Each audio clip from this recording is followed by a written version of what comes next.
I know, we're going. Leave me alone, goddamn. Warning. The following program contains a Canadian redneck who doesn't quite know what he's doing, coarse language, and mature subject matter. Viewer discretion is advised.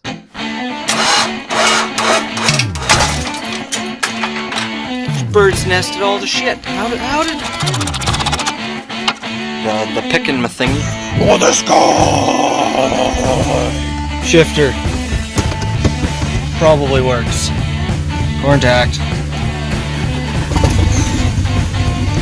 Hashtag nailed it. Otherwise the eagles will take you away. The shithawks. I don't want the shithawks to take them away.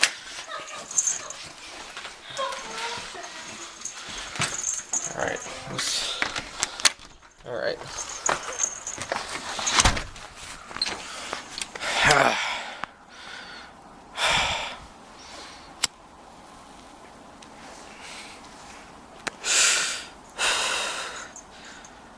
What happened? I'll tell you.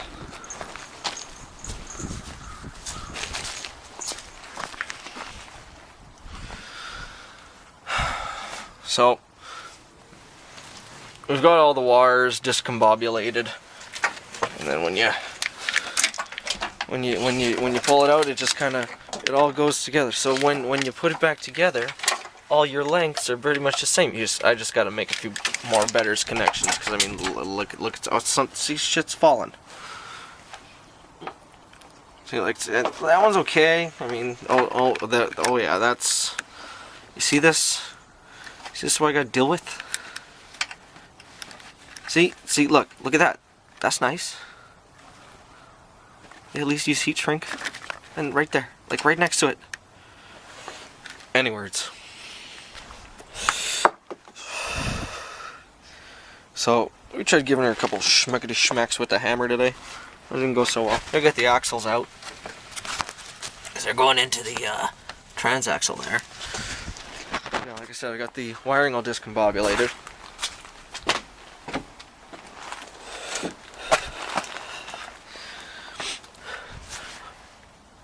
Alternator is out. Steering pump is discombobulated and out of the way. So as we can get in this motor mount on yonder passenger side. That one that's look at that technology. Focus, you fuck. Any words. And then of course the other one on by yonder cable nest. So but she's getting late. This is gonna be this is a month of work coming up.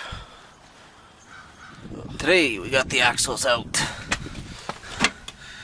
So that's your typical ball joint removal. Take out the pinch nut in there and the bolt, slide it right through, because there's a groove on that guy. You see that? And so you punch that right out. You get that with the pickle fork or even with a hammer. The driver's side took some convincing, but passenger side went pretty easy. So there's that guy. Then when you get both ball joints removed, or I guess the hub off the ball joint, you got your intermediate shaft, and it's sitting on. It's got this little hanger bearing, which is right there. 2 bolts. 13 millimeters. You can make do with a 1/2 inch. It works. So we got this guy out of the A555. Hub's sitting over there.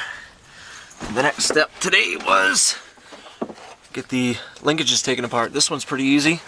This linkage here, it's just like a type of circlip. Let's see if I can get right on. Okay, you see this guy?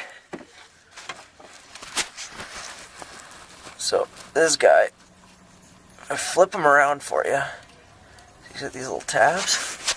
I can get to the other side. Oh, it's a little hard to see, but you push the top side. you go from the base, looking at the nuts. Then you push that top flap and then slide it towards the back of the U. Pretty good, pretty easy. Top one here just pops off. Then once you get that, there's 2 more circlips that hold the cables in place. One, oh, you can't see. It's over. It's behind there, but it's facing, comes at you from the passenger side. So you just bang those out real quick, then you get your cables all out of the way. Here's, oh no, that's a different cable. But, they're up there. You push those out of the way.